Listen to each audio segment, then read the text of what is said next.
प्रेम से बोलिए सियावर रामचंद्र की जय। पवन पुत्र हनुमान की जय। गोस्वामी तुलसीदास जी की जय। धर्म दर्पण के सभी श्रोताओं को मेरा प्रणाम। धर्म दर्पण ने आप लोगों के लिए शुरुआत करी है। धर्म दर्पण आप लोगों के लिए रामचरितमानस का मूल पाठ जैसे लिखा है वैसे ही आपके लिए पढ़ कर लेकर आ रहा है। इस कलयुग में तुलसीदास जी ने इसको पढ़ने की जितनी महिमा बताई गई है, इसके मूल पाठ को सुनने की भी वही महिमा बताई है। तो चलिए शुरू करते हैं आज किष्किंधा कांड का मूल पाठ। सो पुनि गई जहाँ रघुनाथा, जाय कमल पद नाय सी माता, नाना भांति विनय तहि कीन्ही, अन पायनि भगत प्रभु देने। और वह स्वयं वहां गई जहाँ श्री रघुनाथ जी थे। उसने जाकर प्रभु के चरण कमलों में मस्तक नवाया और बहुत प्रकार से विनती की। प्रभु से उसने अपनी अनपायनी अचल भक्ति दी।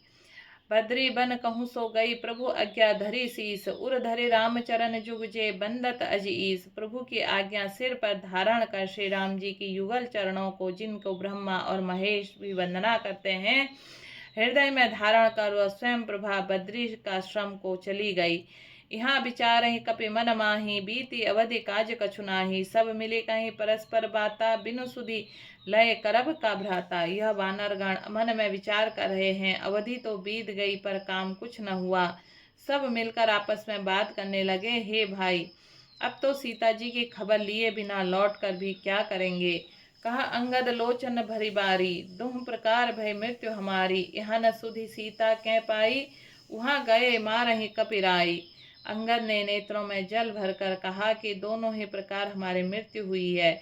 यहाँ तो सीता जी की सुध नहीं मिली और वहाँ जाने पर वानर राज सुर्गी मार डालेंगे। पिता बधे पर मारत मोही, राम राखा राम निहोर न होई।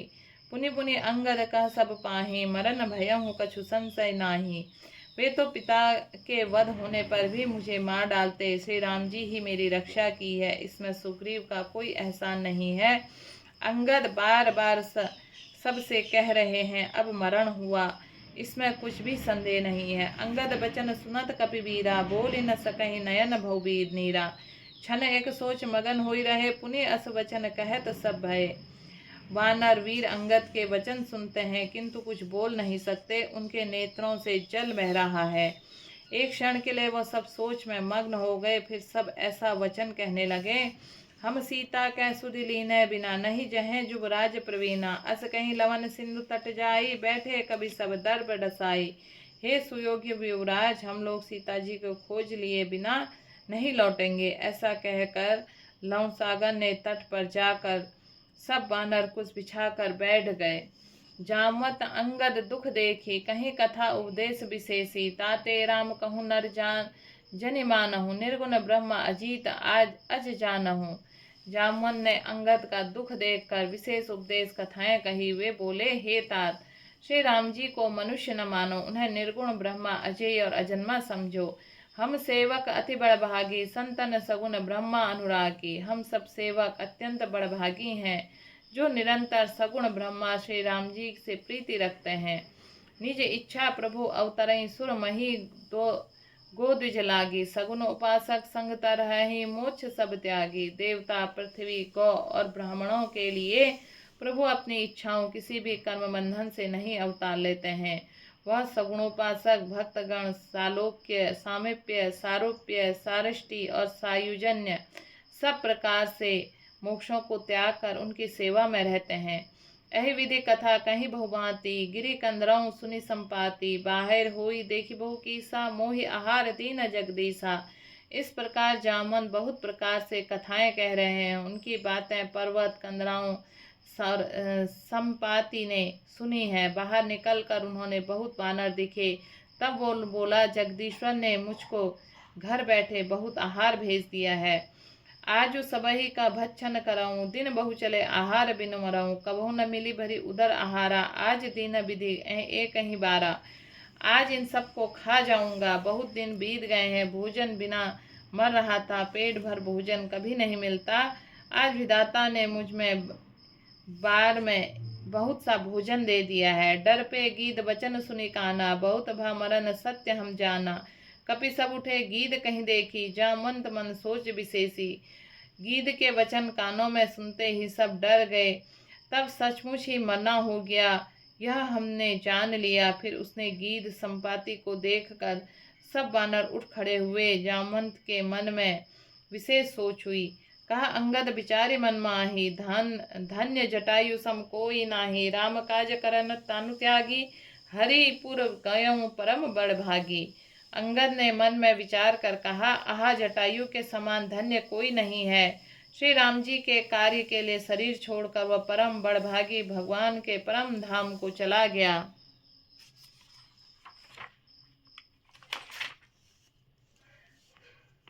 सुनि खग हरस शोक जुत बानी, आवा निकट कपने भय मानी। तिन्हि अभय कर पूछे सी जाय, कथा सकल तिन्ह ताहि सुनाई। हर्ष और शोक से युक्त वाणी सुनकर वह पक्षी संपाति वानरों के पास आया। वानर डर गए। उन्होंने अभय करके अभय वचन देकर उसने पास जाकर जटायु का वृतांत पूछा। तब उन्होंने सारी कथा उसे कह सुनाई। सुन संपाति बंधु कह करनी, रघुपति महिमा बहुविधि बरनी। भाई जटायु की करनी सुनकर संपाति ने बहुत प्रकार से श्री रघुनाथ जी की महिमा का वर्णन की। मोहि ले जाहूँ सिंधु तट देहूँ तिलांजलि ताही, वचन सोहाई करबि मैं पहूँ खोजहूँ जाई। उसने कहा, मुझे समुद्र के किनारे ले चलो, मैं जटायु को तिलांजलि दे दूं। इस सेवा के बदले मैं तुम्हारी वचन से सहायता करूंगा, अर्थात सीता जी कहाँ है सो बतला दूंगा। जिसे तुम खोज रहे हो उसे पा जाओगे। अनुज क्रिया करी सागर तीरा, कहीं निज कथा सुनहु कपिबीरा। हम दो बंधु प्रथम तरुणाई, गगन गए रवि निकट उड़ाई। समुद्र के तीर पर छोटे भाई जटायु के क्रिया श्राद्ध आदि करके संपाति अपनी कथा कहते हैं। हे वीर वानरों सुनो, हम दोनों भाई उठती जवानी में एक बार आकाश में उड़कर सूर्य के निकट चले गए। तेज न सही सक सो फिरी आवा, मैं अभिमानी रवि ने और आवा। जरे पंखाति तेज अपारा, परेऊ भूमि करे घोर चिकारा। वह जटायु तेज नहीं सह सका, वो लौट आया, किंतु मैं अभिमानी था इसलिए सूर्य के पास चला गया। अत्यंत अपार तेज से मेरे पंख जल गए। मैं बड़े जोर से चीख मारकर जमीन पर गिर पड़ा। मुनि नाम एक चंद्रमा ओही, लागी दया देखी करि मोही। बहु प्रकार तेहि ज्ञान सुनावा, देह जनित अभिमान छुड़ावा। वहाँ चंद्रमा नाम के एक मुनि ने मुझे देखकर उन्हें बड़ी दया लगी। उन्होंने बहुत प्रकार से मुझे ज्ञान सुनाया, मेरी देह जनित देह संबंधी अभिमान को छुड़ा दिया। त्रेता ब्रह्मा मनुज तनु धरहि, तासु नारी निशिचर पति हरहि। तासु खोज पढ़हि प्रभु दूता, तिन्हि मिले तै सब होब पुनीता। उन्होंने त्रेता युग में साक्षात परम ब्रह्मा मनुष्य शरीर धारण करेंगे। उनकी स्त्री को राक्षसों का राजा हर ले जाएगा। उसकी खोज प्रभु दूत भेजेंगे, उनसे मिलने पर तो पवित्र हो जाएगा। जमहि पंख करसी जनि चिंता, तिन्हि देखऊँ दहि सुते तै सीता। मुनि कई गिरा सत्य भई आजो, सुनि मम वचन करहूँ मम काज प्रभु काजो। और तेरे पंख उग आएंगे, चिंता न कर, उन्हें तो सीता जी को दिखा देना। मुनि की यह वाणी आज सत्य हुई। अब मेरे वचन सुनकर तुम प्रभु का कार्य करो। गिरे त्रिकूट ऊपर बस लंका, तह रावण सहज असंका। तह अशोक उपवन जा रही, सीता बैठी सोच रत अहई। त्रिकुट पर्वत पर लंका बसी हुई है, वहाँ स्वभाव से निडर रावण रहता है। वहाँ अशोक नाम का उपवन बगीचा है, जहाँ सीता जी रहती हैं। वह समय भी वे सोच में मग्न बैठी हैं। मैं देखूँ तुम नाही गीधहि दृष्टि अपार, बूढ़ा भयऊ न करते हूँ कछुक सहाय तुम्हार। मैं उन्हें देख रहा हूँ, तुम नहीं कुछ देख सकते, क्योंकि गिद्ध दृष्टि अपार होती है, बहुत दूर तक जाती है। क्या करूँ, मैं बूढ़ा हो गया, नहीं तो तुम्हारी कुछ तो सहायता अवश्य करता। जो नागई सत जोजन सागर, करऊँ सो राम काज मति आगर। मोह बिलो की धरऊँ मन धीरा, राम कृपा कस भयऊँ शरीरा। जो 100 योजन 400 को समुद्र लांग सकेगा और बुद्धि निधान होगा, वह श्री राम जी का कार्य कर सकेगा। निराश होकर घबराओ मत, मुझे देखकर मन में धीरज धरो। देखो श्री राम जी की कृपा से देखते ही देखते मेरा शरीर कैसा हो गया। बिना पंख के बेहाल था, पांख उगने से सुंदर हो गया। पाप्यों जाकर नाम सुमिरहि, अति अपार भवसागर तरहि। तासु दूत तुम तज कदराई, राम हृदय धरि करहु उपाय। पापी भी जिनका नाम स्मरण करके अत्यंत अपार भवसागर से तर जाते हैं, तुम तो उनके दूत हो। अतः कायरता छोड़कर श्री राम जी के हृदय में धारण करके उपाय करो। अस कहीं गरुड़ गीध जब गयऊँ, तिन्ह के मन अति विस्मय भयऊँ। निज निज बल सब काहू भाषा, बार जाय कर संशय राखा। काकभूषणी जी कहते हैं, हे गरुड़ जी, इस प्रकार कहकर जब सब गीत चला गया तब उन वानरों के मन में अत्यंत विस्मय हुआ। तब किसी ने अपना बल कहा, तब समुद्र के पार जाने की सभी ने संदेह प्रकट किया। जरठ भयहूँ अब कहें ही रिछेसा, नहीं तन रहा प्रथम बल लेसा। जब ही त्रिविक्रम भय खरारी, तब मैं तरुण रहूं बल भारी। रक्षराज जामवन कहने लगे, अब मैं बूढ़ा हो गया हूँ, शरीर में पहले वाला बल लेश भी नहीं रहा। जब खरारी खर के शत्रु श्री राम वामन बने थे, तब से मैं जवान था, मुझ में बड़ा बल था। बलि बांधत प्रभु बाढ़, सो तनु बरनी न जाय। उभय घरी मह दी नहीं साध परीक्षण धाई। बलि के बांधते समय प्रभु इतने बड़े हो गए, उसका शरीर का वर्णन नहीं हो सकता। किंतु मैंने 2 ही घड़ी में दौड़कर उस शरीर की 7 प्रदक्षिणाएं कर ली।